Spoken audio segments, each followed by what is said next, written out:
Good morning. It's the morning of day 8, and we made it through the first week of making our sourdough starter. How exciting.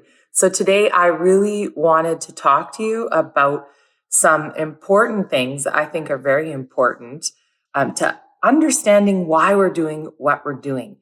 For me, it was really important. And if you're one of those people that needs to know why, I think probably when I was a little girl, I must have drove my parents crazy because I always like to know why. I want to understand why I'm doing what I'm doing. And what I found with helping my friends out with making sourdough too, is they were always asking questions. And once I explained to them why, and they understood why they were doing things, the questions decrease, because when you have an understanding of why you're doing something, then you can actually be much more intuitive in your decision making, and you'll feel much more confident that you're getting things right.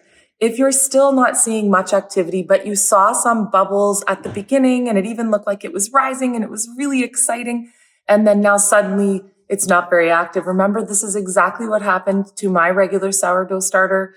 And it can happen to gluten-free ones as well. Just stick to it. Listen to this lesson today, and I promise it's going to be very easy and straightforward so that you'll understand exactly why you're doing what you're doing. So let's get right to it.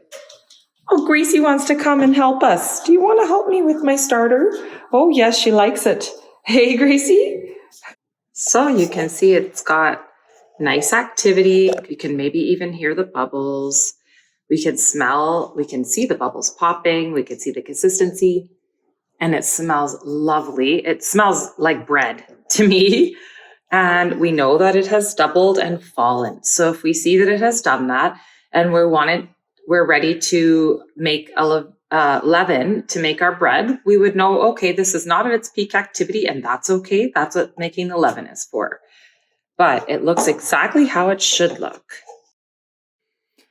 And I'm going to walk you through all of the steps into making a leaven, what it is, how to prepare your starter in order to make your bread at the end of our series. So you know what to do. Discard all but 30 grams after giving it a mix, then tare your scale, feed it 60 grams of water, tare your scale again, and feed it your 50 grams of flour.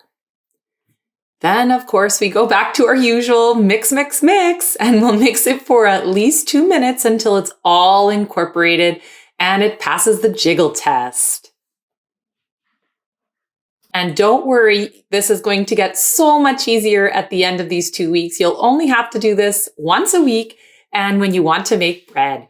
So let's clean up our container by scraping down our sides, clean the edges with our cloth, and give it a really good smell. And how does your starter smell? Mine smells like bread. And then cover it back up and snuggle it up for the day. So remember, you can bake with your discard now. I've put lots of ideas in the post below, so check it out and don't throw out your discard.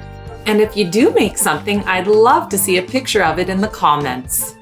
And we'll see you again later on when we'll feed our starters this evening. I hope you have a wonderful day.